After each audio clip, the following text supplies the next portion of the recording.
bukan hanya umat Hindu yang menggunakan cok bakal, itu pasti rata-rata umat Jawa apapun keyakinannya selalu menggunakan.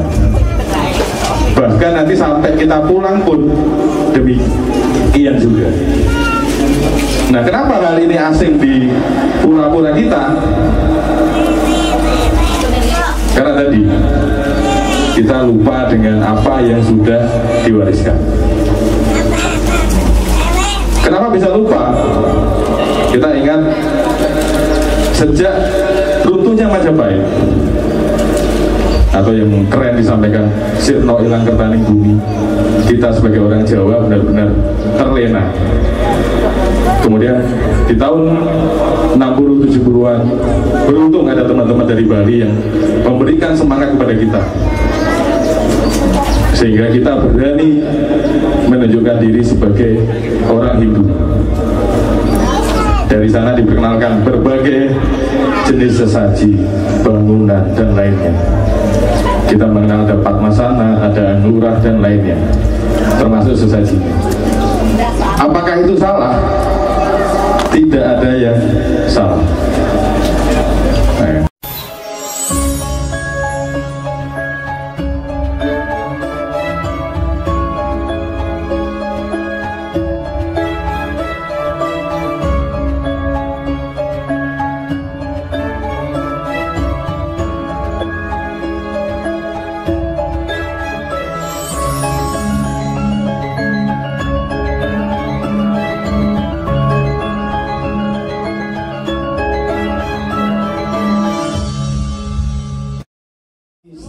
Sedoyo sabiyangku panjenengan punika saged dados dharma baik dumateng panjenengan lan mugia saged ningkataken seradalan bakti umat Hindu wonten ing Kabupaten Sragen. Saged salajengipun bilih boten sak kathah ngen kala matur, bilih kathah klentanipun kula nyuwun pangapunten ingkang saageng-agengipun. Mugi-mugi kula lan panjenengan pinaring kesehatan lan kasarasan hingga winjanipun. Kula kinten cekap, kula tutup kanthi Paramasanti. Om Santi Santi Santi Om. Matur suwun.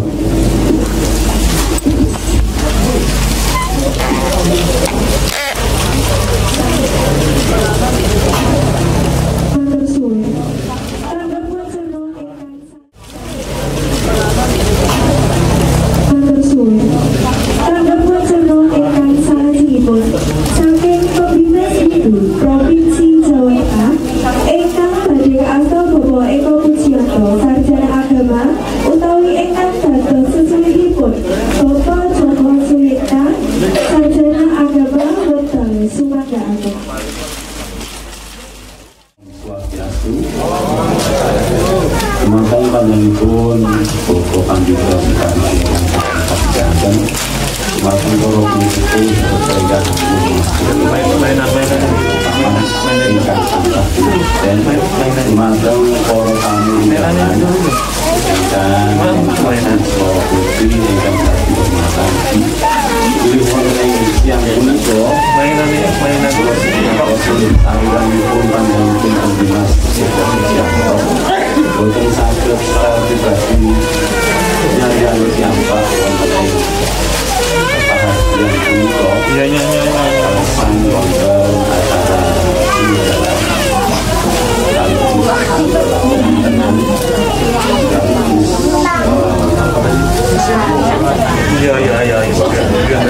amargi Bapak Dimas salah punika minta wonten ing Mas derekaken Bapak ya bisa ingkang sak menika wonten ing tanggal 25 kami agami Bali perjalanan baik saking menika panjenenganipun tadi ingkang diparen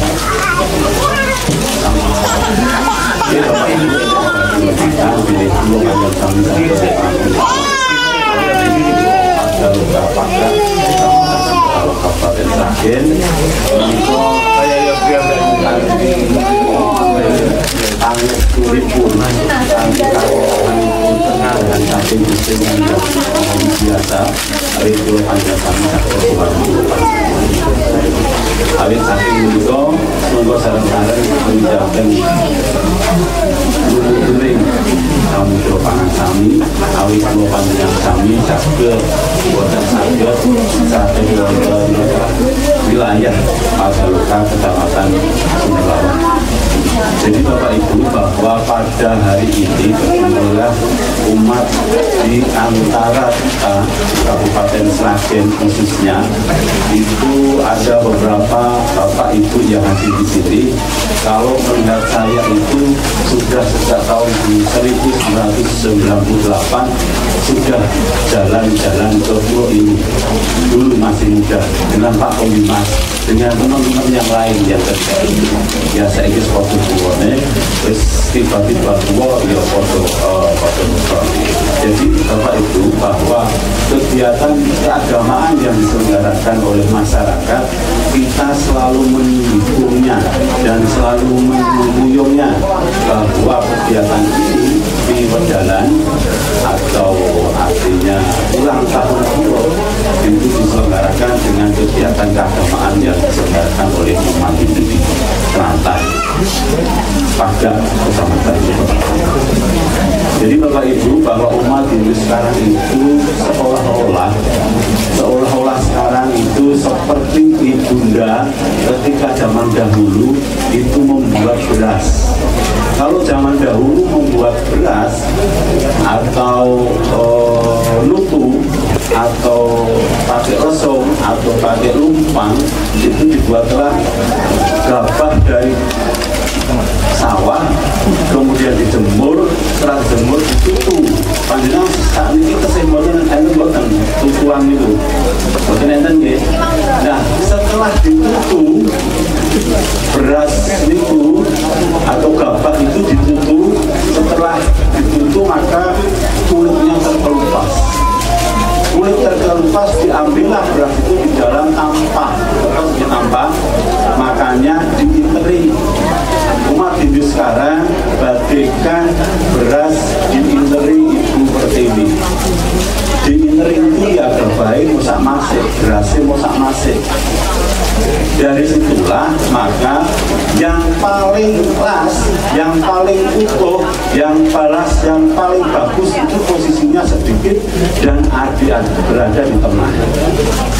Sedikit itu tenang, sedikit itu bisa kusuk dan posisinya di tengah.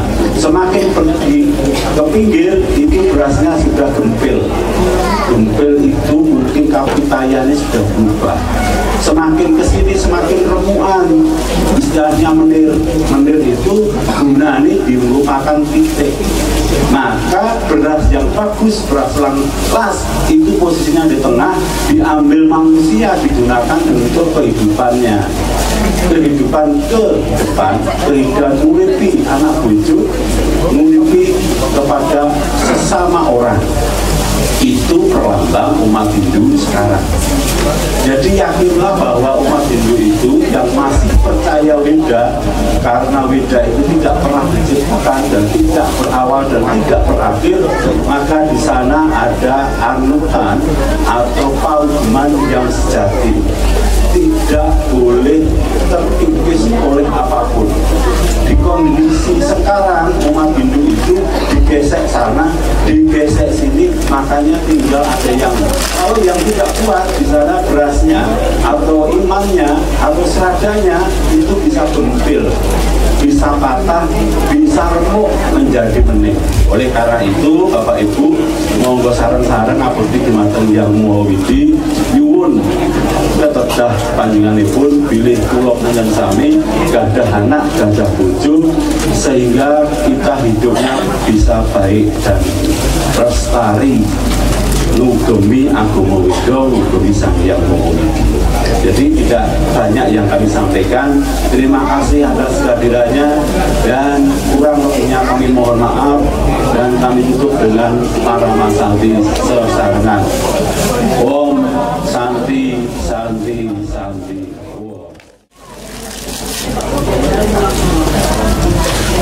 Wow.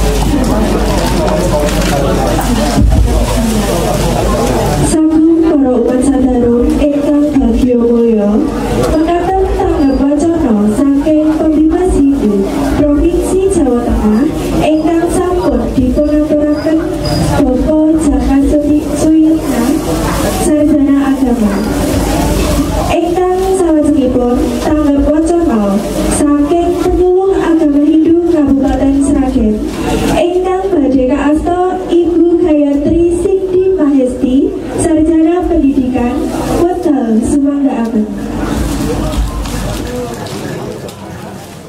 Sebelumnya terima pangapunten dari saya, Om Swastiastu. Yang disucikan Romo Pinadita dan Romo Mangku, yang terhormat Pembina Sindu Kantor Kementerian Agama Provinsi Jawa Tengah yang kali ini diwakili oleh Perencana Anggaran Bapak Jaka Suyitna, yang kami hormati Parisada Hindu Dharma Indonesia Kabupaten Sragen, dan yang kami hormati pula Pengompon Puro Margaloka Desa Pangga Kecamatan Sumberlawang. Pertama-tama mari kita haturkan Amayu Bagja atas Sehwara Nugraha Ida Sang Hyang Widiwasa, sehingga kita dapat menghadiri dan mengikuti prosesi upacara piodalan dan murwacandika di Puro Margaloka Desa Pangga Kecamatan Sumberlawang. Mohon izin Bapak Ibu, perkenalkan saya Gayatri Sindi Mahesti. Saya di sini sebagai penyuluh agama Hindu yang mulai tanggal 11 Juni kemarin mendapat penempatan di wilayah Kabupaten Sragen. Kula ngaturaken kula nuwun ing tlatah Bumi Sukawati. Saya mohon bimbingan dan arahan. Semoga kita bisa berkolaborasi membangun sinergi bersama demi kemajuan umat Hindu di Kabupaten Sragen. Bila ada suatu apa masalah atau ada kegiatan, mohon saya dijawab, karena saya di sini mohon izin ingin bergabung menjadi keluarga besar umat Hindu di Kabupaten Sragen. Tidak banyak yang dapat saya sampaikan, mungkin itu sekian yang dapat saya sampaikan. Banyak salah kata, saya mohon maaf. Surakarta batiknya cantik sekali, akhir kata saya tutup para Mas Santi. Om Santi, Santi, Santi. Oh, matur nuwun wekdal kula teman-teman Kowe.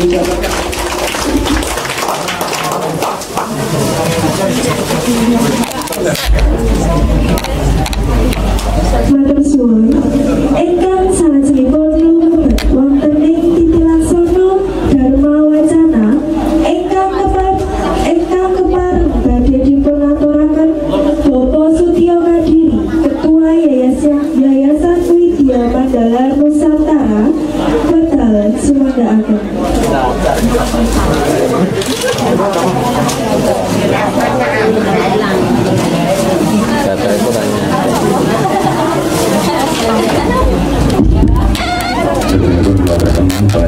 Om Swastiastu. Matur-matur pembawa acara ini ngeri, Dharma Wacana ngeri kan. Seharusnya Bu Gayatri tadi yang harus menyampaikan. Tapi ini terpaksa mungkin. Pertama, matur nuwun Romo Sukardi yang kusiaken Daya Romo Pinadita, Ketua BHDI Kabupaten Sragen sampai ke bawah, termasuk WHDI, teman-teman berada, kemudian Bapak penyuluh. Harusnya kemarin ada janjian dengan Pak Eko, tapi beliaunya ada acara jadi dengan beliau. Kemudian umat sedharma yang hadir di Pura Dharmaloka Margaloka. Pertama, matur nuwun sangat. Kula sakonco sampun diterima dengan baik. Niki bahasa ini campur-campur mawon nggih. Nah, diterima dengan baik. Karena apa? Karena adanya perjodohan antara Mas Joko dengan salah satu gadis di Kediri. Tanpa Mas Joko menikah dengan salah satu gadis Kediri, mungkin hari ini kami tidak akan bisa hadir di sini. Mungkin tepuk tangan dulu untuk Mas Joko dan istrinya. Karena semua tidak ada yang kebetulan. Nah, kemudian ketemu lagi kami ada di Klaten saat di Pura Candi Untoroyono. Di sana pertama kali ketemu dengan Mas Joko, kemudian diskusi, akhirnya di beberapa bulan yang lalu kami hadir di Pura Margaloka ini untuk sosialisasi terkait dengan program Seribu Candi Nusantara. Nah, mungkin terkait candi,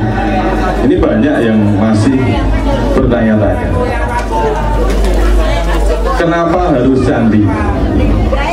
Padahal selama ini jenengan di Jawa Tengah pasti sudah kenal dengan program 1000 Pelinggih oleh Mas Pur, yang sekarang beliau menjadi juru gede dari Gunung Kidul.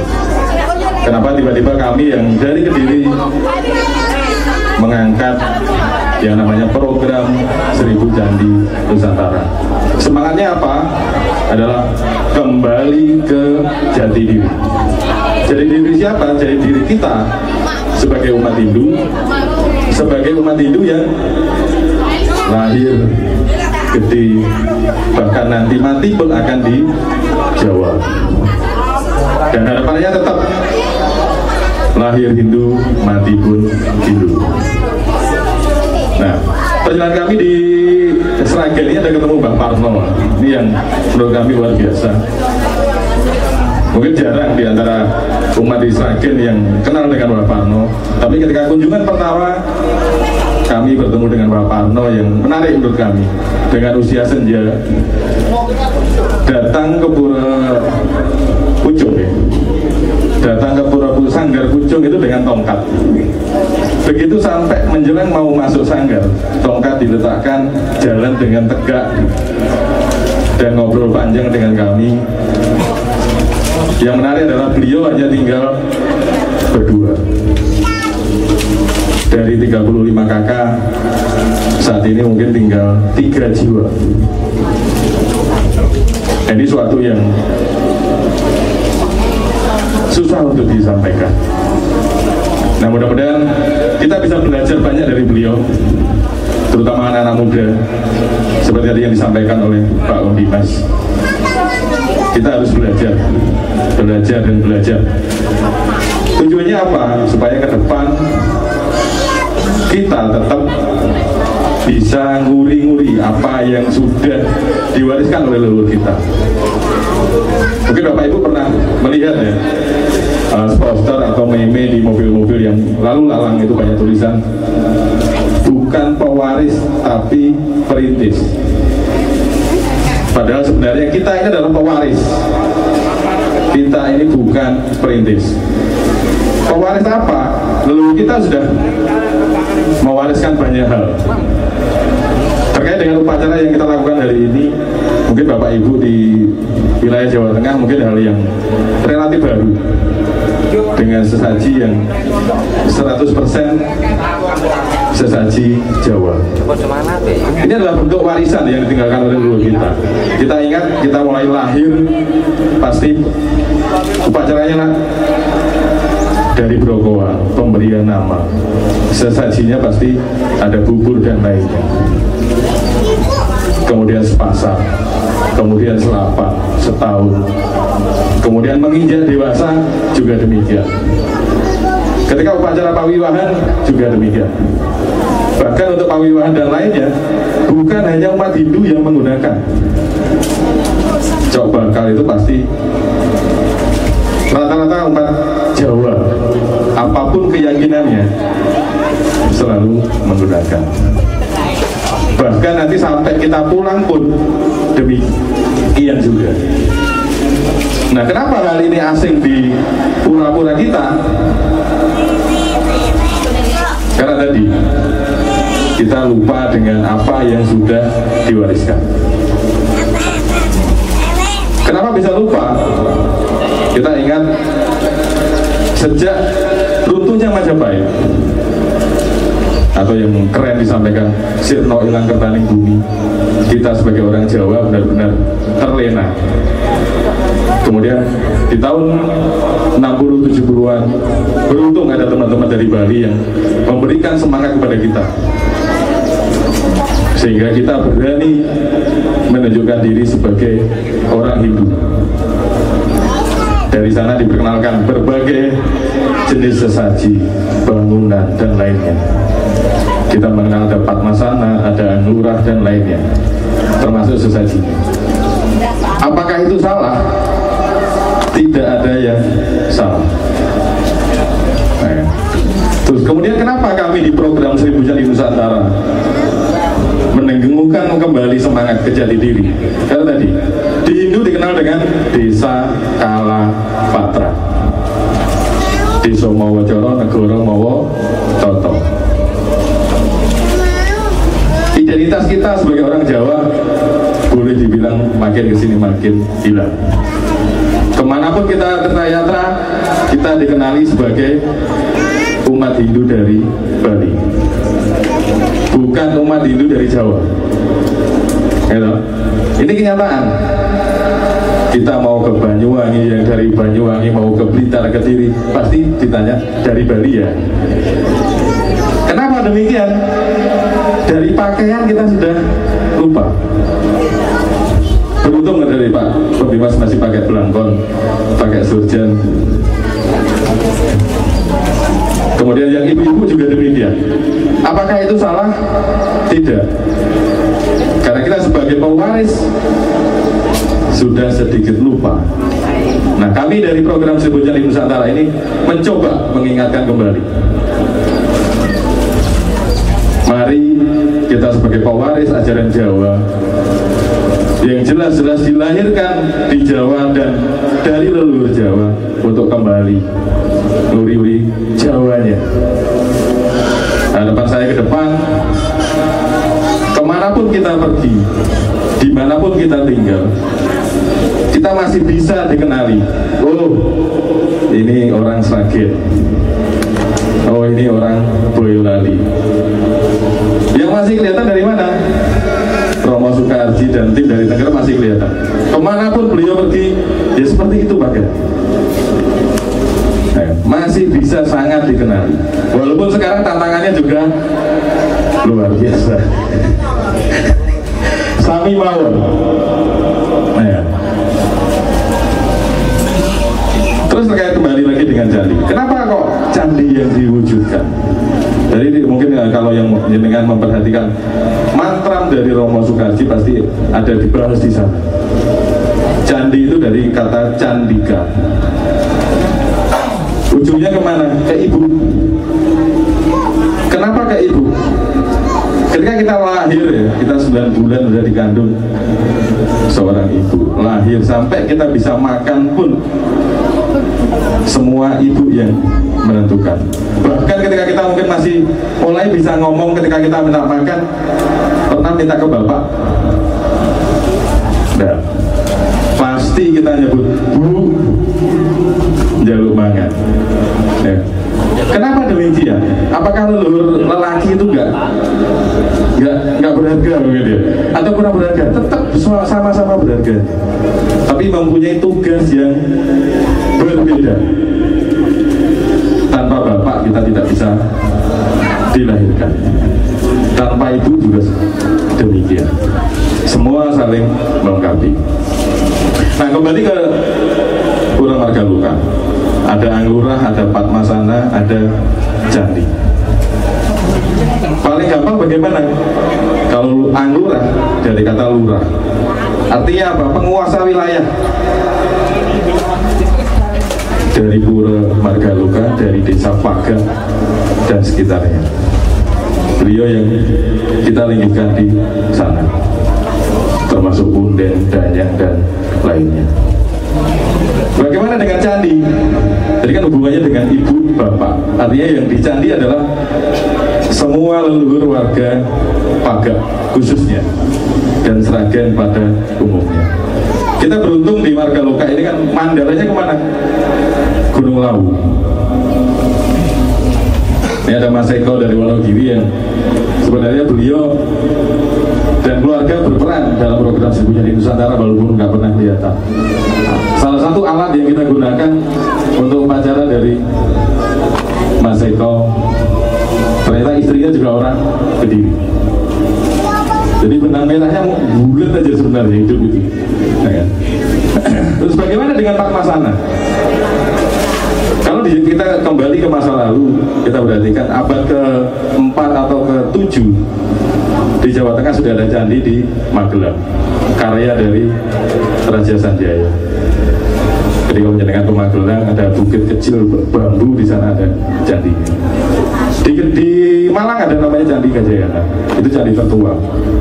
Dari candi-candi itulah berkembang seluruh Jawa Tengah, seluruh Jawa Timur, Pulau Jawa, jumlahnya mungkin bisa ribuan, tapi semua tenggelam. Kita datang ke candi-candi hanya apa? Datang foto-foto, pasang di Facebook, masih beruntung kita bisa datang ke sana. Nah kita sudah kan, artinya apa? Candi itu bukan hal yang baru. Ini adalah warisan, jelas-jelas warisan leluhur kita sendiri. Kemudian kalau kita ke Patmasana abad berapa? Patmasana itu abad ke-15. Apakah candi bergeser ke Bali? Banyak sekali candi-candi yang ada di Bali juga. Dan saat ini berubah jadi apa? Jadi Meru, jadi Gedong. Itu candi. Pura Desa, Pura Puseh, Pura Dalam, pasti ada gedong. Well, kalau gedong apa? Kakinya bisa batu, badannya bisa kayu, atapnya hijau, dan lain. Sama candi fungsinya, untuk leluhur fungsinya. Bahkan kalau Bapak Ibu ke Bali, ke Rayatra, apakah sembahyang itu menghadap ke Patmasana? Tidak. Pasti kemana? Ke gedong. Kenapa ke gedong? Leluhur kita yang lebih dekat dengan kita. Kalau kita punya 5 jari seperti ini, anggap jempol ini adalah Tuhan. Setelah jempol, para dewa. Jari tengah, leluhur kita. Kemudian jari manis, kita. Kemudian kelingking adalah kematian. Yang paling dekat dengan kita siapa? Kematian dan leluhur. Kita menjangkau Tuhan, menjangkau Sang Hyang Widiwasa. Walaupun Sang Hyang Widi itu maha segalanya, kalau kita melangkahi leluhur kita juga nggak bisa. Makanya pesan-pesan orang tua kita kan, jangan sampai durhaka kepada orang tua. Karena apa? Kuncinya orang tua, leluhur katon. Kalau kita di alam nyata dengan orang tua saja hubungannya tidak baik, artinya percuma kita ngomong surga, neraka, iatnya dan lainnya. Karena iatnya yang utama kepada siapa? Orang tua. Setelah orang tua, lingkungan kita. Kalau saya berani ngomong, percuma kita sembahyang 3 kali atau 100 kali sehari, kalau dengan orang tua saja nggak mau negur, dengan tetangga ketemu aja nggak mau senyum. Kenapa? Dijelaskan kita ada takwa masih. Aku adalah unsurnya apa? Kembali lagi, ada unsur Tuhan yang ada di dalam Padma Hridaya kita. Bagaimana kita memperlakukan orang itu adalah wujud nyata aplikasi pelaksanaan ajaran agama. Nah, balik ke Patmasana. Patmasana itu abad 15. Ada juga yang mengatakan sekitar abad berapa. Kalau abad 15 adalah yang dirata. Kenapa kok beliau mewujudkan ada Patmasana? Saat itu Bali sudah sejahtera dengan ada candi yang ribuan tadi. Dan setelah kemana larinya kita? Harapannya adalah moksa. Dharma, arta, kama, moksa. Makanya kalau kita bicara moksa, kita harus sejahtera dulu. Urusan perut selesai, urusan keluarga selesai, urusan hati selesai. Kalau urusan perut saja kita masih teriak, nah, kita ngomong surga di mana-mana pun, semut pun tertawa, gitu. Gak usah mulu-mulu. Artinya apa? Ini adalah satu rangkaian. Pangurah kita menghormati penguasa wilayah, baik yang kelihatan maupun tidak kelihatan. Candi untuk leluhur. Harapannya candi kenapa kok? Dengan tadi simbol ibu tadi. Itulah yang memberikan kita anugerah kesejahteraan. Kalau kita bisa sejahtera dari candi, kita perlu moksa untuk persiapan, perlu Patmasana untuk persiapan moksa. Kemudian terkait dengan kehadiran candi, apakah banyak yang setuju? Banyak yang setuju, banyak yang ragu-ragu, banyak juga yang menentang. Kenapa bisa demikian? Kan jelas dong, di hidup kan ruang bineda. Ada depan, ada belakang. Jangan lupa ada yang di tengah-tengah. Yang nggak jelas ini. Ya. Ada 3 sisi dalam hidup. Ada depan, ada tengah, ada belakang. Dan semua ini nggak bisa dipisahkan. Dia akan selalu mengikuti kita dari kita lahir sampai kita nanti kembali. Ini adalah hal yang harus kita perhatikan ke depan. Ya. Bagi kami di program sebelumnya